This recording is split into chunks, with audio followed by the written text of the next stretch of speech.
Vergil Ortiz defeats Boacek in possibly the fight of the year. Now, this is a fight that a lot of people felt Vergil Ortiz coming off of all of these health issues and things like that. He's fought once before, but he's still getting in that groove. And a lot of people felt that Vergil Ortiz lost that fight. He was knocked down twice. Very questionable knockdown. The first one for sure, just caught off balance. Didn't really have his balance in there. And it's about getting your groove back inside of the kitchen. Vergil Ortiz was still piling on shots, still going to work against Boacek. Boacek was just a very strong opponent, very good chin. These Eastern European guys, they're very tough. They're very tough dudes, granite chins. So you have to take that into account. Vergil Ortiz took on a task at 154 pounds to defeat Boacek to win a WBA or something like that, title. And a lot of people felt like you have to beat the champion. And I think that, a lot of people that were saying that weren't saying that about Terence Crawford, when a lot of people were saying that, you needed to beat the champion. So it's kind of a lot of mix-ups going on, because we want to play it fair on one side, but don't want to play it fair on the other side, and a lot of people had that doubt. You didn't beat the champion. In my opinion, I felt like the Crawford fight should have been a draw. I think that would have possibly been like the best outcome to that fight. I don't really think that Madrimov did enough to win the fight, and I don't think that Terence Bud Crawford did enough to win the fight. I think that they were both just very. It was just more of they felt more of a chess match, but it was a lot of like feints and stuff like that were causing a lot of trouble to Terence Bud Crawford that he could not get past. Terence Bud Crawford is obviously in the running for possibly a Canelo Alvarez fight, but after Turki Al-Sheikh basically said he doesn't want that fight anymore, he's going in a different direction with Crawford.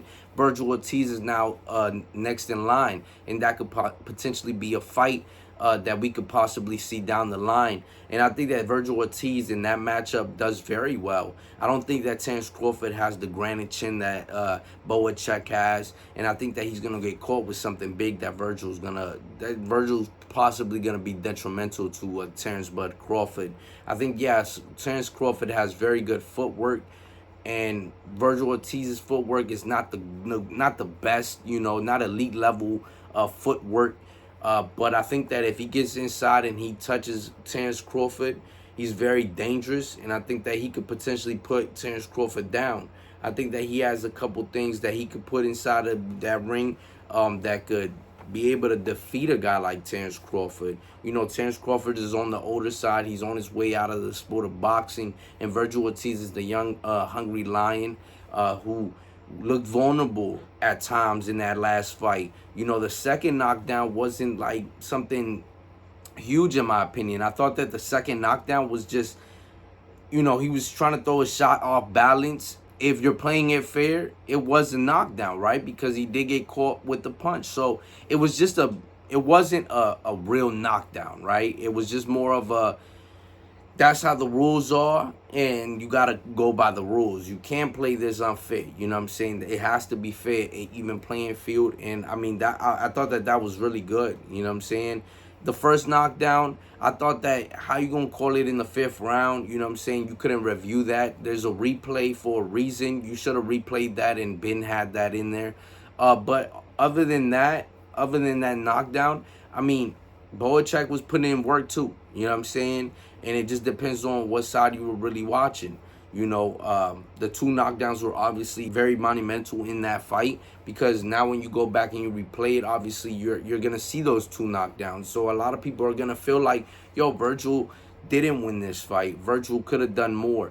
But again, Vergil Ortiz, I mean, he didn't get caught with nothing huge, that put him down.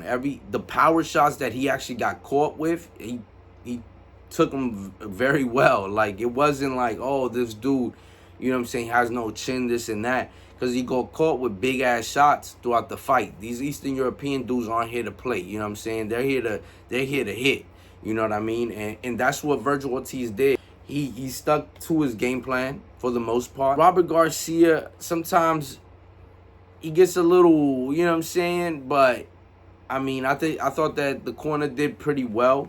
You know what I'm saying? I think that they should have told him to go a little bit sooner. You know, they should have said you gotta go. You know what I mean? Because it's such a close fight. I mean, obviously he got the decision, and in my opinion, that could have been a draw as well. It was just that type of fight. You know what I'm saying? But Vergil Ortiz did win the championship rounds. It's such a close fight where you could be like, yo, this is a toss 'em up in the air, you know what I'm saying? And if you felt like the two knockdowns were monumental to you, you were probably gonna pick Boacek to win that fight.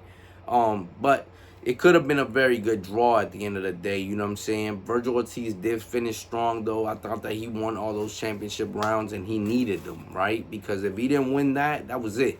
You know what I'm saying? That's a clear loss. Boacek, other than the two knockdowns, he was in the fight. He was coming forward. He was pushing Vergil Ortiz back. He was doing things that was affecting Vergil Ortiz 100%.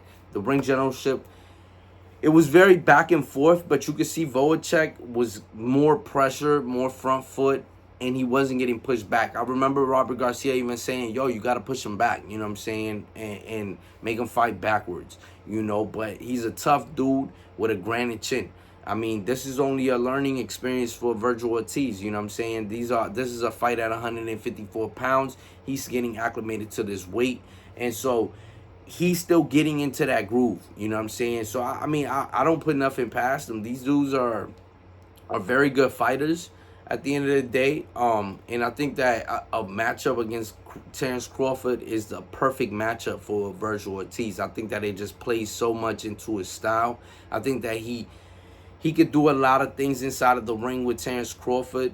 And it's about capitalizing, right? It's about capitalizing on the moment. You know, both fighters didn't have the best, flashiest fights. You know what I mean?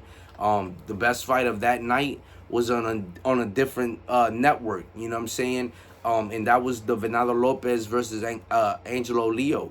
You know, where Angelo Leo comes in with a big hook and just lays out Venado Lopez, and from fight of the year to knockout of the year, you know what I'm saying? In that transition, in one Saturday night where a lot of fans were probably even watching the sport, you know, because they weren't huge fights. They weren't something that a lot of fans are keeping up with. You know, a lot of fans don't really watch these young up and coming type of fights. So we possibly got knockout of the year, and we possibly got fight of the year for sure. You know what I'm saying? I think that they probably going to solidify that. But, I mean, let's be honest.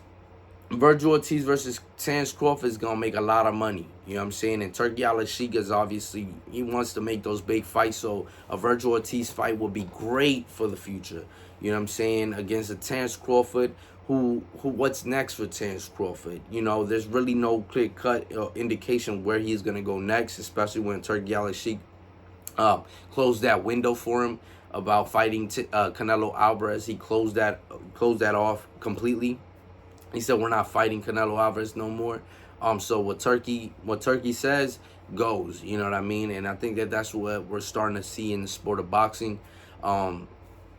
Dude with a lot of money comes in, and you know, hey, what they gonna do? They gonna have to do what this dude says. You know what I'm saying? Because they you know, when you money hungry and you just want to gain, you gonna do whatever the hell the money is saying. You know what I'm saying? And it is what it is. That's the sport of boxing. It has to make money. If it makes money, it makes sense. So a Vergil Ortiz Terence Crawford fight is a huge fight in the sport of boxing. I want to see that fight badly. I think that that's a very good fight.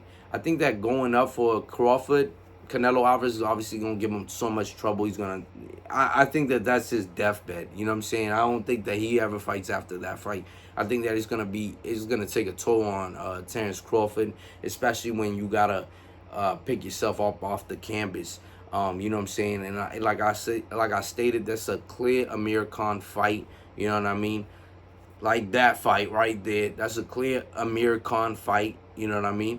So, dog, like, if you don't see the signs, I don't know what to tell you. You know what I mean? I don't think that Terence Crawford really has the skill set to really withstand all that power, the footwork, the head movement from Canelo Alvarez.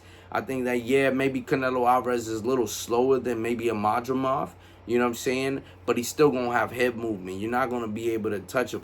and he knows how to counter, and he knows what to do. He has the experience. He's the bigger fighter. You know what I'm saying? He's smaller but bigger at the same time. Pause. You know what I mean? Don't get it twisted. You know what I'm saying? But I think that fight should not happen. Terence Crawford versus Canelo Alvarez. Would it be a good fight? Of course. You know what I'm saying? Would I love to watch it? Of course. You know what I mean? But I think that if we're really trying to make things make sense in the sport of boxing, you have to make that fight with Vergil Ortiz. Maybe a Boots Ennis in the mix. You know what I'm saying? A Boots Ennis would be a great fight for either fighter. You know what I mean? At 154 pounds. But Boots Ennis really wants to campaign at 147 pounds. So what can you do? Like, comment, share, subscribe. Hit the bell notification if you want to be notified, man. And we out. Peace.